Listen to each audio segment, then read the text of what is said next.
بسم اللہ الرحمن الرحیم۔ اکثر و بیشتر نماز جنازہ کے لیے جاتے ہیں،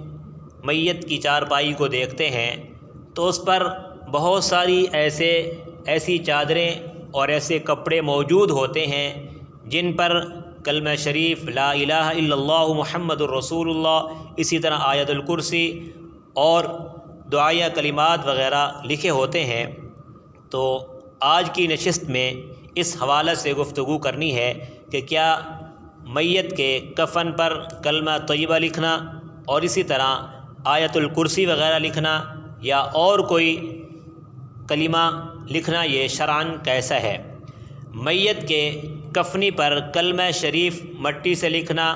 یا اور کسی چیز سے لکھنا اور میت کو قبر میں رکھنے کے بعد کچی اینٹ پر کلمہ شریف لکڑی سے لکھ کر میت کے سر کے پاس مغرب کی جانب رکھنا، نیز مٹی کے چند چھوٹے چھوٹے ڈھیلوں پر سورۃ اخلاص پڑھ کر سب ڈھیلوں کو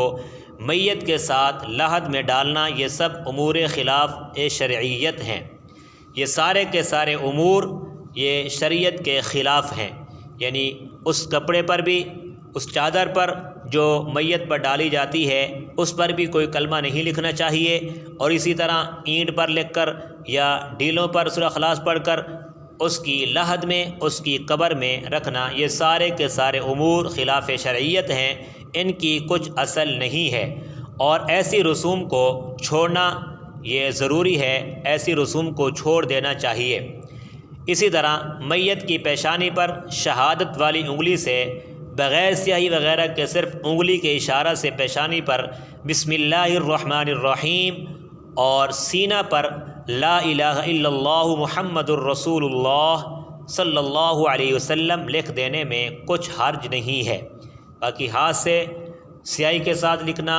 قلم کے ساتھ لکھنا یہ کسی صورت میں بھی جائز نہیں ہے، صرف اشارہ کے ساتھ اگر لکھ دیا جائے تو اس میں کچھ مذائقہ نہیں۔ مگر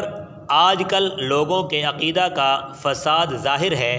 اس کو یعنی بغیر روشنائی کے صرف اشارہ سے لکھنے کو ضرور خیال کرتے ہیں اور ایسے امور سے معاصی گناہ پر جرأت کرنے لگتے ہیں، لہٰذا اس طریقے سے لکھنا بھی جائز نہیں ہے۔ یعنی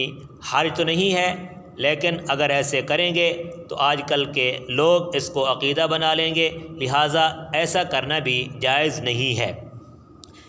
لیکن کسی صحیح حدیث شریف سے اس کا یعنی اشارے سے لکھنے کا ثبوت نہیں ہے، اس لیے اس کے مسنون یا مستحب ہونے کا خیال بھی نہیں کرنا چاہیے، اور ایسا نہیں کرنا چاہیے، اس سے بھی اپنے آپ کو بچانا چاہیے۔ تو یہ چند مسائل تھے کفن کے حوالہ سے جو آپ کی گوش گزار کی ہیں، تو لہٰذا جہاں تک بس چلتا ہو وہاں ان مسائل کو بتانا اور دوسروں کو